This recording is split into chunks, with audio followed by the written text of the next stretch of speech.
Hi, this is Sean Clark with the Horror Channel. I'm here with Tony Moran, Michael Myers from Halloween 1. How you doing today, sir? Very good, thank you. How are you? I'm just fine.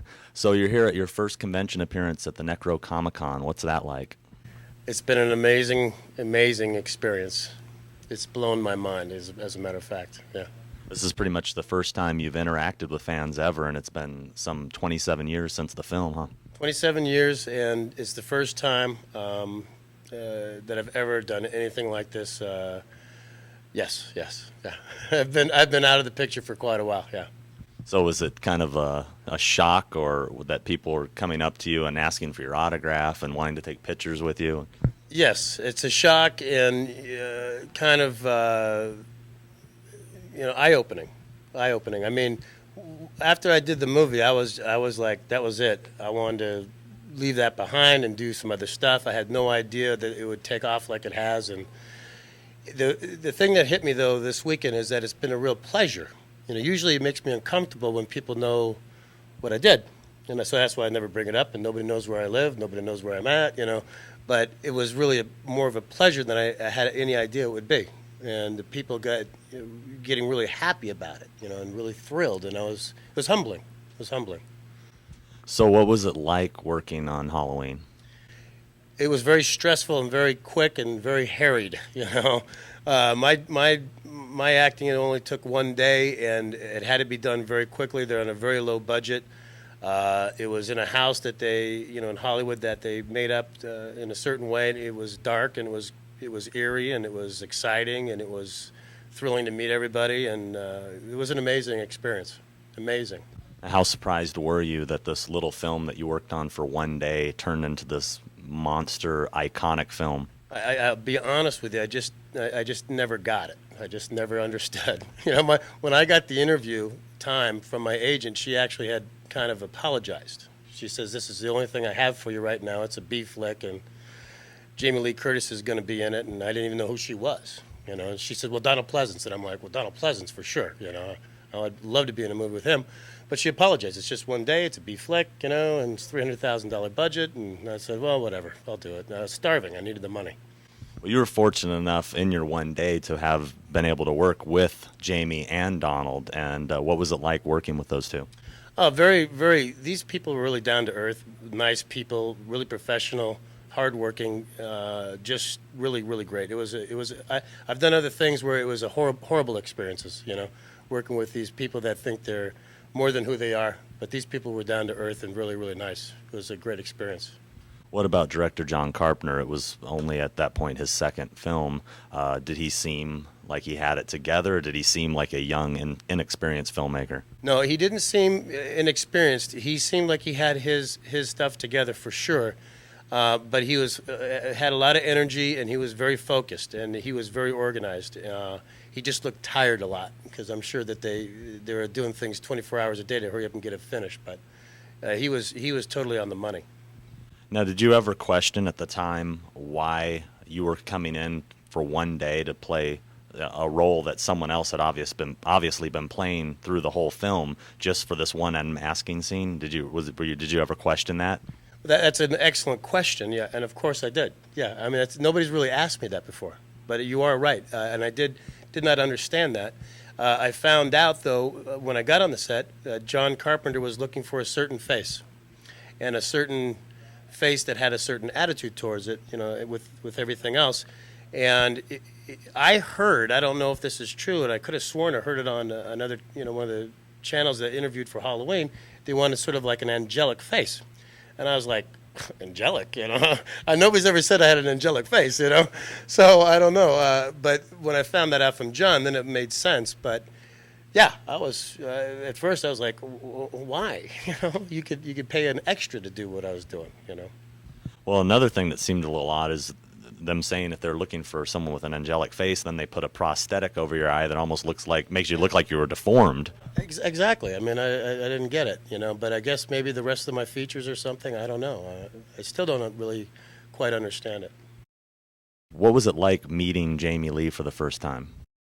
Well, you got to understand. I mean, when I met Jamie Lee Curtis, or before I did, my agent told me who she was. I didn't know who she was.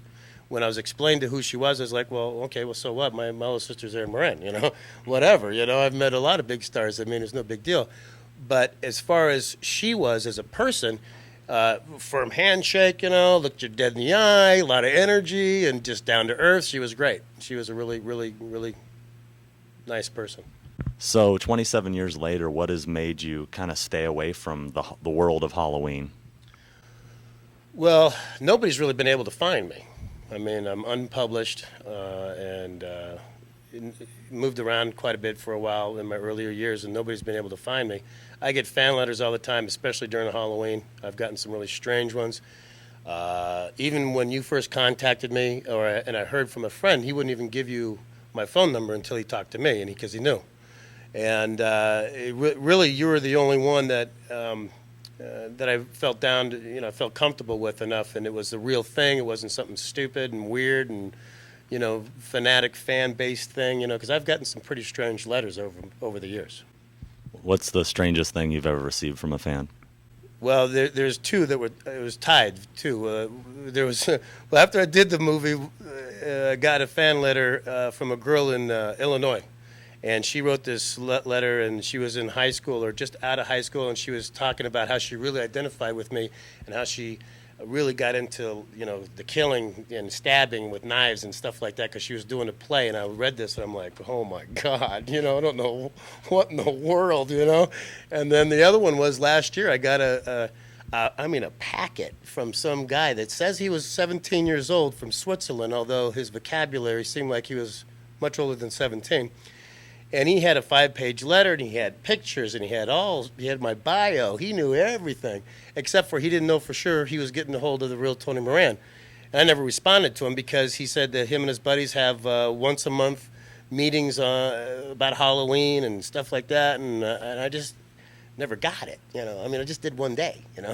So those two times though, that was the two strangest ones I've gotten. So what'd you end up doing with the packet? I don't know. I don't know if my wife kept it or not. But he asked me if it wasn't me to mail it back to him, and I said, if I do that, he's going to know my address, He's going to know or something. I just didn't know what to do. And usually with those type of situations, I do nothing. Okay. He's probably a harmless guy. He's probably a really nice guy, but you got to understand, I've been out of the industry, and I got really into the part when I did it, But, I don't know. It's a tough decision to make, to respond to that kind of stuff. So do you keep it from a lot of your friends and coworkers that you did this? Is this something you don't really talk about? Yeah, it's exactly right. It's exactly right. And then some idiot will say to somebody, "Oh, did you hear about that?" I'm like, "Oh no, please, So, yeah, I try to keep it a secret. It's not because I'm ashamed. It's nothing like that. It's just. I was not into acting for the fame and the notoriety. And to be a major star, you have to really crave that 150%. I never had that. I just loved to act. It was a blast to me. I got recognized for other shows, TV shows that I did and stuff like that, and it made me uncomfortable. They wanted my autograph. I just didn't understand that. But it's sort of like me. I never asked anybody for their autograph. So. Have you ever been recognized ever since the film as the face of Michael Myers? No. You find that surprising? No, not at all. Not at all. Now, it's obviously very hard to avoid the film, especially in October. So, what's it like seeing it come on every year and seeing The Mask in the store every year?